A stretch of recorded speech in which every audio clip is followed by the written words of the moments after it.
ప్రాంతాల్లో ఉన్నటువంటి జీవన శైలి మారుతుంది, స్థితిగతులు పెరుగుతాయి, పిల్లలకు ఉద్యోగాలు వస్తాయి.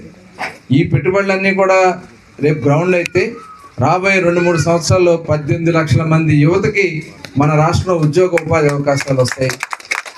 అలాగే ఇప్పుడు ఎంఎస్ఎంఈ స్కీమ్స్ కూడా మనం ప్లాన్ చేస్తున్నాం. దానిలో కూడా మన వాళ్ళు ఎవరన్నా ముందుకు వస్తే ట్రైనింగ్ ఇచ్చి గవర్నమెంట్ నుంచి సపోర్ట్ చేసి బ్యాంక్ నుంచి లోన్ ఇప్పించి ఆ యూనిట్లు పెట్టే కార్యక్రమాన్ని కూడా మన ప్రభుత్వం చేస్తూ ఉంది. మరి దీనికి మీరందరూ కూడా సహకరించాలి. మన నియోజకవర్గంలో కూడా చూస్తూ ఉన్నారు. మరి పోర్టు కూడా రేపు 2026 సంవత్సరంలో పోర్టు కంప్లీట్ అవుతుంది. మొన్న కూడా పెట్టుబడి దాంట్లో ఇన్వెస్ట్మెంట్ మీట్ విశాఖపట్నం దాంట్లో షిప్ యార్డ్ కట్టడానికి గోవా షిప్ యార్డ్ వాళ్ళు వచ్చారు. అంటే వాళ్ళు షిప్పుల్ని ఇక్కడ తయారు చేయడానికి ఇప్పుడు పోర్ట్ అవుతుంది కాబట్టి పోర్టుతో పాటు అక్కడే షిప్ తయారు చేసే కర్మాగారాన్ని ఇక్కడ ఏర్పాటు చేయడానికి గోవా గవర్నమెంట్ ముందుకు వచ్చారు. దగ్గర 6,000 కోట్ల రూపాయలు దీనికి పెట్టుబడి పెట్టడానికి వారు కూడా ముందుకు రావడం కూడా జరిగింది మన రాష్ట్రంలో. అది కాకుండా ఈ చేనేత సంబంధించి ఒక చిన్న క్లస్టర్ పెట్టడానికి ఒక 40 కోట్ల రూపాయలతో పెడతామని చెప్పి వాళ్ళు కూడా ముందుకు వచ్చారు.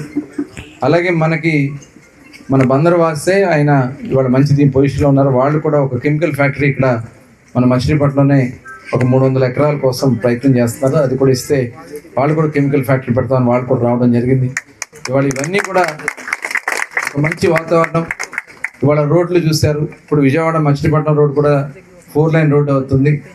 ఇప్పుడు అది ఆల్రెడీ మనం చేసాం 4 లైన్ రోడ్ అప్పుడు 2014-19లో. ఇప్పుడు అది 6 లైన్ చేయబోతా ఉన్నారు. కేంద్రం కూడా దానికి అనుమతి ఇచ్చింది, 6 లైన్ అవుతుంది.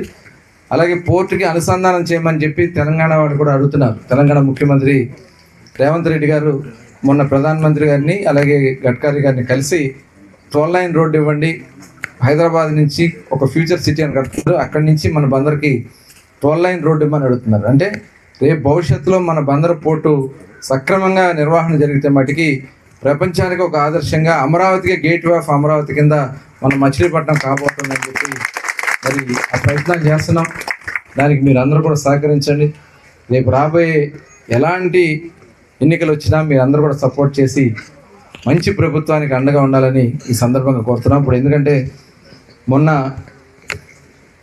రోడ్లు డ్రైన్లు చేస్తున్నాం, మంచినీళ్ళ సమస్య ఉంది. ఆ మంచినీళ్ళ గ్రామాల్లో టౌన్లో అయితే చేయగలిగాం కానీ ఇంకా గ్రామాల్లో ట్యాంకులు కానీ పైప్ లైన్ కానీ చేయాల్సింది ఉంది. ప్రతి ఇంటికి మంచినీళ్ళు కుళాయి ఇవ్వాలనే లక్ష్యంతో పనిచేస్తున్నాం. దానికి జల్ జీవన్ మిషన్ అని చెప్పి కేంద్ర ప్రభుత్వం నుంచి ఫండ్ ఉంది. దాన్ని ఉప ముఖ్యమంత్రి గారు కూడా అలాగే ముఖ్యమంత్రి గారు కూడా మాట్లాడుతున్నారు. అది వస్తే మరొకసారి మీ అందరి యొక్క ఆశీర్వాదాలు గౌరవ ముఖ్యమంత్రి గారికి ఈ ప్రభుత్వానికి ఉండాలని చెప్పి కోరుకుంటూ గంట్లంపాలెం మరి ఈ సందర్భంగా సమస్యలు ఇంకేమైనా ఉన్నా కూడా అవన్నీ కూడా తయారు చేసి ఇవ్వండి. ఇచ్చిన తర్వాత చేద్దాం. అన్ని రోడ్లు కూడా మనం భవిష్యత్తులో చేసుకుందాం అని చెప్పి తెలియజేసుకుంటూ అందరికీ నమస్కారాలు.